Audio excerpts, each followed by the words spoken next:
Dawg Pound. The Cleveland Browns are shifting their entire identity, and a massive roster move just changed the stakes for the upcoming season. While the front office has successfully built one of the youngest cores in the entire league, the latest trade involving a franchise superstar has left everyone questioning the long-term vision. We are diving into why this radical pivot is happening now, and what it means for the starting quarterback spot.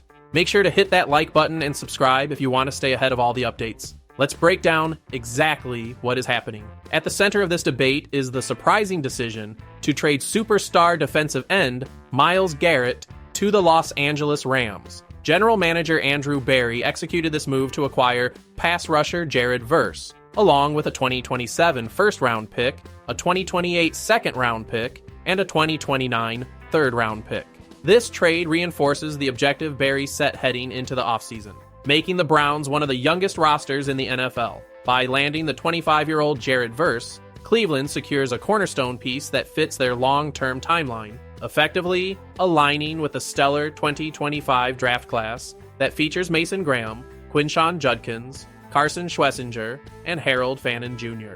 The organization clearly views Verse as more valuable than a singular first-round pick, signaling that the youth movement is the absolute priority for the franchise moving forward. This transition continues to integrate the incoming talent, including Spencer Fano, Casey Conception, Denzel Boston, and Emmanuel McNeil Warren. While the loss of a perennial Pro Bowler like Myles Garrett is significant, the influx of draft capital and a high-upside young pass rusher creates a completely different structure for the defensive front, the Dawg Pound. Faithful are now forced to reconcile the departure of a team icon with the aggressive pursuit of a sustainable younger championship window. As the roster continues to get younger and faster, the focus inevitably shifts to the offensive side of the ball, where the quarterback room remains the most polarizing topic in Cleveland. With the defensive transition now underway, the eyes of the fan base are locked on the competition between Deshaun Watson and Shedeur Sanders. This roster evolution is not just about changing names on the back of jerseys. It is about resetting the timeline for success in a way that prioritizes long-term assets over veteran holdovers from previous eras. The quarterback battle between Deshaun Watson and Shedeur Sanders has become the defining storyline of the new regime under head coach Todd Monken. Despite the team's data-driven philosophy, reports indicate that Watson is currently ahead of Sanders in the competition. Monken has explicitly stated he is open to a clean slate, and Watson is routinely the first quarterback up during OTA drills. However, the financial reality is impossible to ignore, as the team is still paying the final $46 million of Watson's massive $230 million contract. Beyond the money, the statistical outlook for Watson is grim. He has not finished a complete season since 2020. Since leading the league in passing, he has navigated a voluntary site-out year, an 11-game suspension, a broken shoulder, and 2 ruptured Achilles tendons. Historically, no data suggests a player with that level of physical wear and tear can return to elite form. Watson has managed to start only 19 games for the Browns since his arrival in 2022. This brings us to why this matters right now for the team.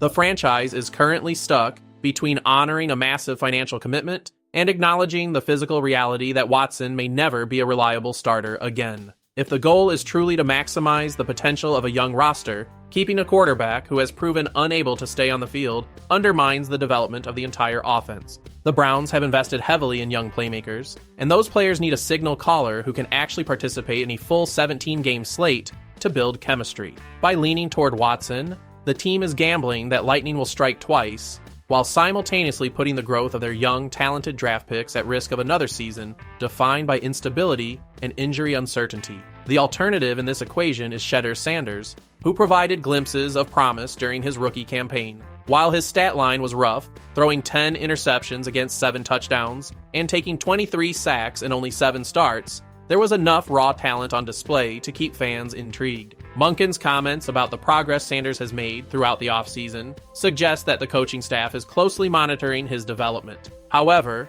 an anonymous AFC scout pointed out that Sanders' career will likely be defined by a roller coaster of electrifying, high-reward plays, followed by frustrating, mind-boggling mistakes. This is the inherent nature of a young quarterback, but it is also exactly the kind of player development the Browns claim they were targeting.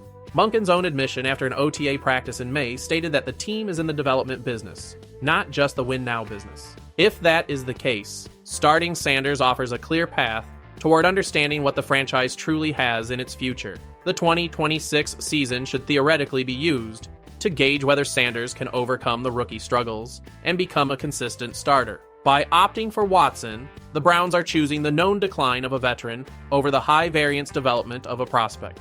This choice highlights the tension between the front office's data-driven reputation and the practical reality of managing a high-priced, injured asset. Fans are left to wonder if the leadership is actually prioritizing the future, or if they are simply waiting for the inevitable end of the Watson era. The decision effectively sets the tone for the entire year, influencing how the offense will approach game planning and how much pressure will be placed on the young elite roster to carry the load while the quarterback situation sorts itself out. With the front office holding 2 first-round picks for the 2027 NFL Draft, the organization is strategically positioned to hunt for a long-term answer at quarterback if neither current option works out. This makes the 2026 season a critical bridge year for the franchise. The Browns have the draft capital to pivot entirely if they choose, which begs the question of why they would force a veteran comeback rather than testing their current young assets.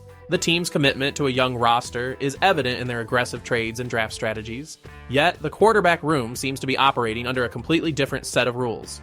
For the Dawg Pound, the inconsistency is frustrating.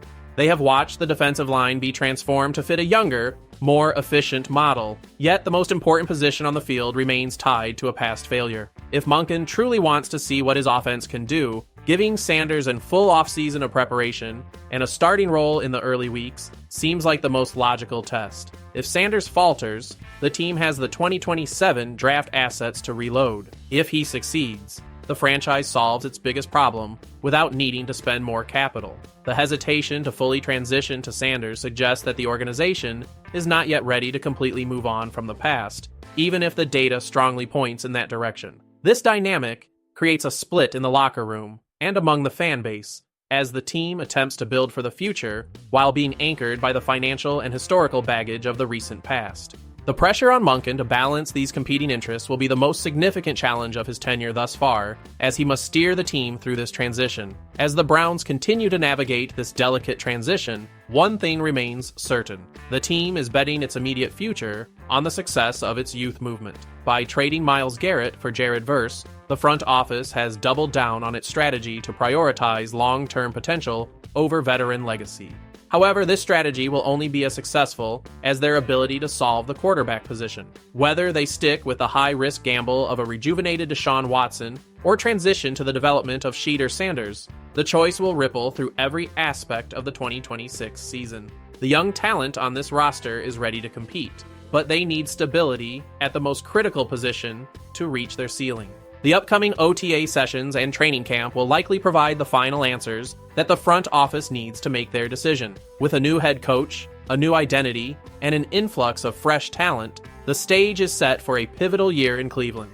The management's ability to align their on-field quarterback decisions with their off-field roster construction will determine if this young core truly evolves into a contender or if they remain stuck in a rebuild. It is a defining moment for Andrew Berry and Todd Monken, as they attempt to balance the heavy financial weight of the past with the exciting possibilities of the future. The fans are watching closely, and the expectation is clear. The team needs to produce results that match the talent on the field. Now we want to hear from you.